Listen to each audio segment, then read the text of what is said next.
And welcome back to the off-road camper. It's been a couple of weeks. Mechanical issues with both vehicles. The big E450 just flat out refuses to run after about 35 to 50 miles. It just craps out and won't pull its own weight. So it's back in the shop again. Every time I go in there, it costs me about $1,500 for them to tell me they can't find anything wrong. And then the Jeep has got a ticking sound. Now, this ticking sound started when we went over to Idaho for range to ranch. They had a little bit of a gatekeeper where there was a small little creek crossing coming into the base camp area, and I bottomed out going in there because I didn't think to put the air suspension on the high setting and didn't think much about it. And then when we left, got about, I'd say 20 miles down the pavement, and all of a sudden I started hearing a ticking. And I'm like, okay, well, the exhaust bottomed out. We got an exhaust leak. So I didn't think much about it. I've been driving it around. Jeep runs fine. Since the shop did the work on it and reset all the computers and the learning on them, it's never got this good a gas mileage since I've owned it. It's got plenty of power. There's no check engine lights. There's no smoke. It runs absolutely fine. But it's got that tick. And the tick is getting worse. And so what I'm going to do here is start it up, let you guys hear it. Maybe you can come up with a thing, you know. I'm worried that it might be the Pentastar tick. It might be valve train, but it doesn't act like it's got a problem, and it doesn't throw any check engine lights or codes or anything. So we will see. I have taken it to two different exhaust shops, and they both said it was not the exhaust leaking. One of them said it was coming from my bell housing. It was probably the transmission torque converter. And the other shop insisted it was from the harmonic dampener on the front of the motor. So anyway, this is what it sounds like when you start it up. I don't know if you can hear that. There's a very faint tick. And that tick gets a lot quieter once it goes through the cool down cycle.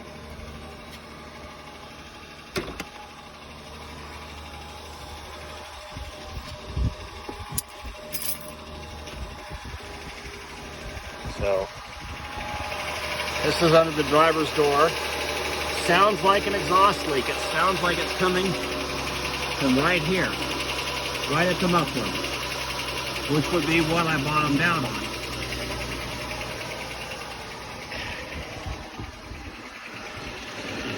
Can't really hear it from the front.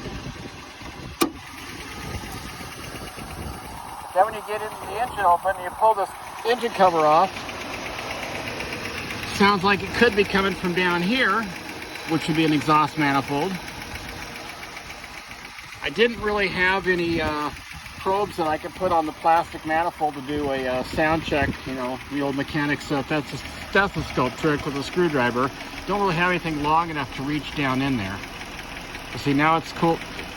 Startup is over. It's idling down. You can hear the tick.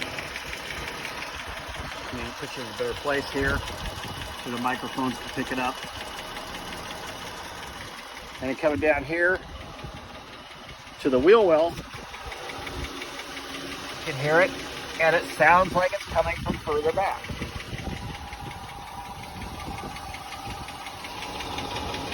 It sounds like it's coming from right here.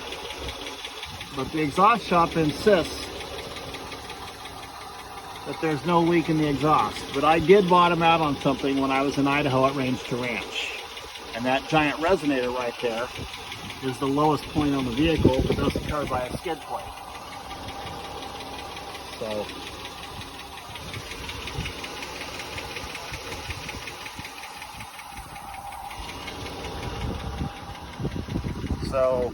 because of all of that, we don't really have a mechanically dependable vehicle. So we are not doing a whole lot of, well, it's just me now, I am not doing a whole lot of traveling. I'm posted up here, the Central Oregon coast, new campground, even though it's very similar to the previous two campgrounds. It is a new one.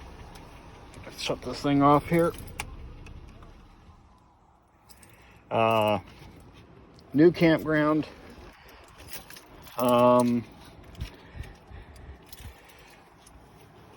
And it is a little noisy here sometimes.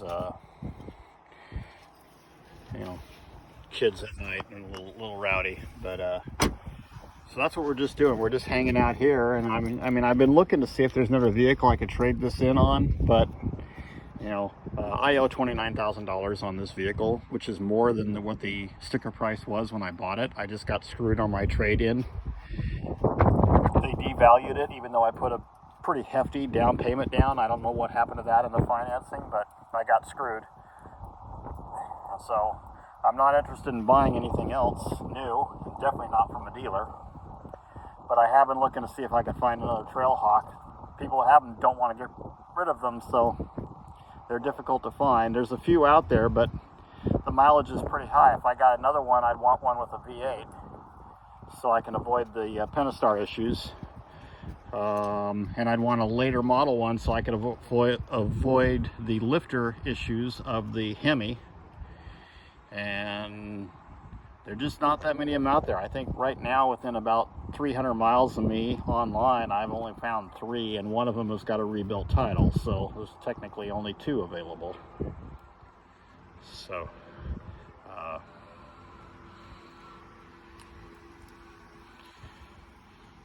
that's what we've been doing for the last, I guess about 2.5 weeks. It really sucks that the big truck isn't dependable, because I could put this thing into a shop, find out what's really going on, even if it has to take it to the dealer where they've got specialized diagnostic equipment, and you know, get it sorted out. But a doggone truck, you know, if it's either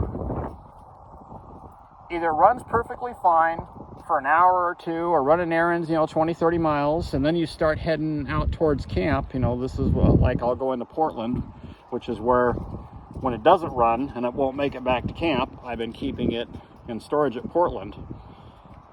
You know, that's about, I would say 80 miles from where I'm at. And the old campground, that was still like 53 miles. So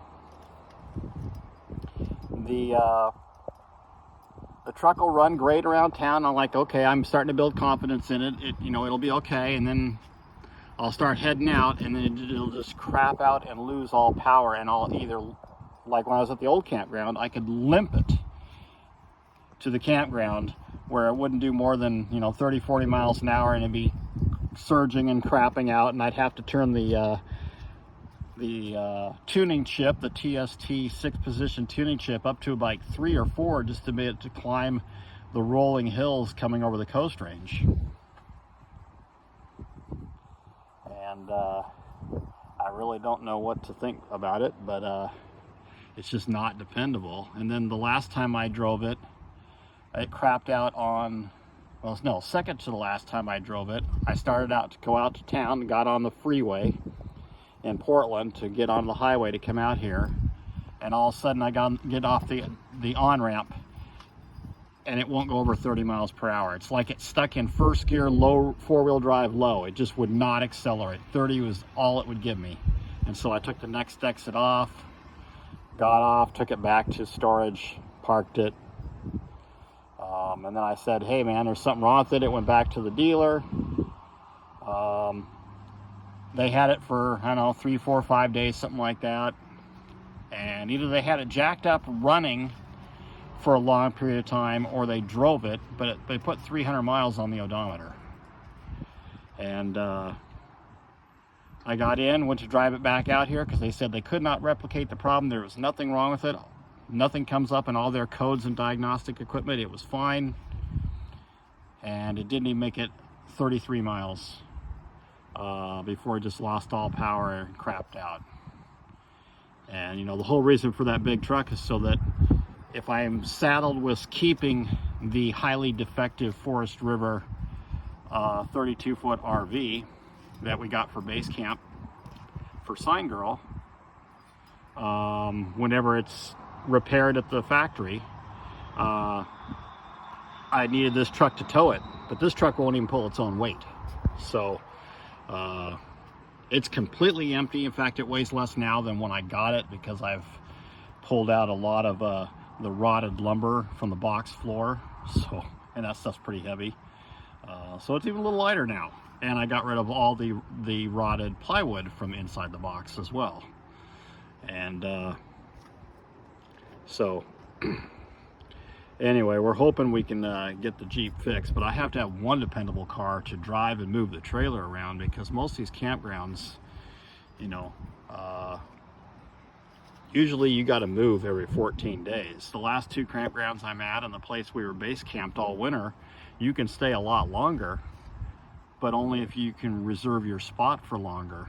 And the last 2 or 3 times that I had a spot there, I would go to renew the spot, and their automated online registration system would say spot's not available. So I'd have to get another spot, and that spot would only be available for 3 days or a week or 5 days. Well, that rate is substantially more expensive than the monthly rate, like literally triple. And then I'd go to another spot, and then I would notice the spot that I was in that said what I couldn't re-register for would be empty for days. So I'm spending an astronomical amount of money on camp spots because my Jeep isn't dependable enough to be off-grid boondocking. I can't have this thing break down, you know, 60, 70 miles up a gravel road. Even if I went to someplace on the Columbia River, like between Astoria and say Rainier, even if I went up in the Coast Range up in there, I'm still 20, 30 miles up a gravel road to where I could get to a camp spot that I wouldn't be harassed at.